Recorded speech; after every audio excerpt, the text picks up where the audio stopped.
Welcome to this video. Today we'll guide you through on how to register on Discord without using a phone number.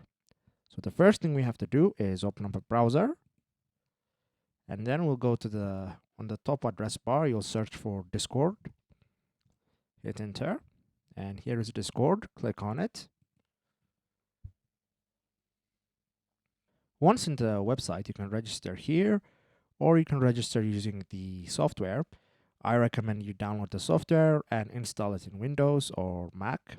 So the download button is here, click download. Once Discord has finished downloading, go to your downloads folder and install the software. Once you've installed and opened up Discord, this page will appear. And on this page, to register, you'll click on the register button down here.